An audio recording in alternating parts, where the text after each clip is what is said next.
you are trying to draw back blood from that IV site and you're using a 10 mil and it's not.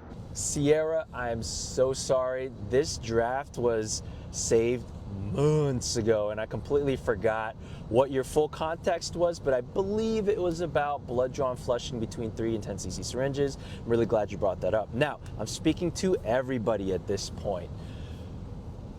3 cc syringes and 10 cc syringes are a different diameter. If you look at Poiseuille's law, it affects, the radius affects the pressure output or changes in pressure by a factor of 4. So if you're changing it by 10%, put an exponent of 4 and that's how much it changes.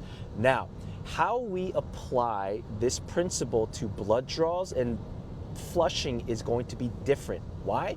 Because when we're aspirating blood, I'm assuming we are aspirating at our utmost, smallest and least amount of pressure as possible. I'm hoping we're not yanking that syringe like I used to, like this dummy used to back in the ER. You want to apply the utmost, least amount of pressure as possible when you're drawing blood.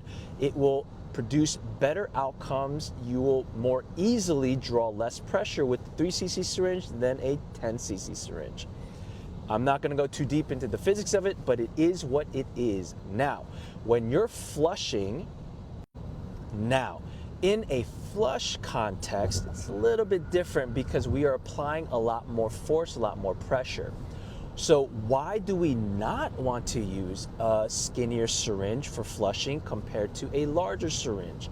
Because the larger syringe can output less pressure than a smaller syringe.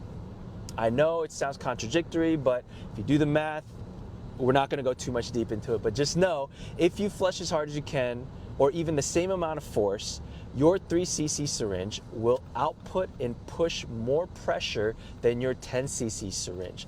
This is why we don't want you to use it for your central line catheters, because it's going to flip it up. That high pressure is going to piston little by little that catheter back up to the neck. How do I know this? Because I use this technique to flip it back down. So during a CVC insertion, and this is also for my PICC line inserters, if you find that the catheter is going up the neck, do not do a guide wire exchange at first. Your first attempt at flipping that catheter down should be with power flushing, but you do not power flush with 10 cc syringes. You're not going to be able to output that much pressure. You need a significant amount of pressure to whiplash that catheter back down to the SVC. That is better and more easily achieved with a skinnier 3 cc syringe. So what do?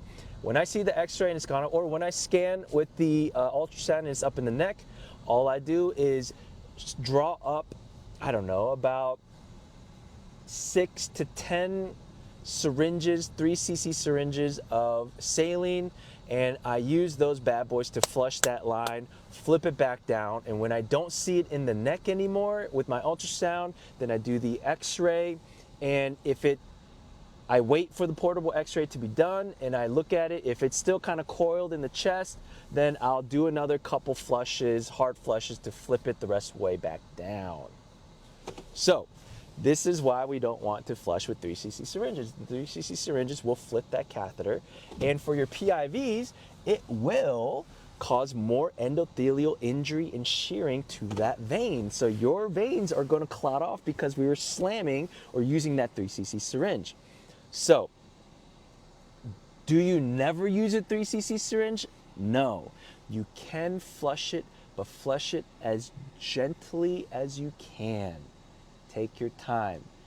The faster you do it, the more pressure you're outputting, the more complications we're going to cause unintentionally. So, best of luck.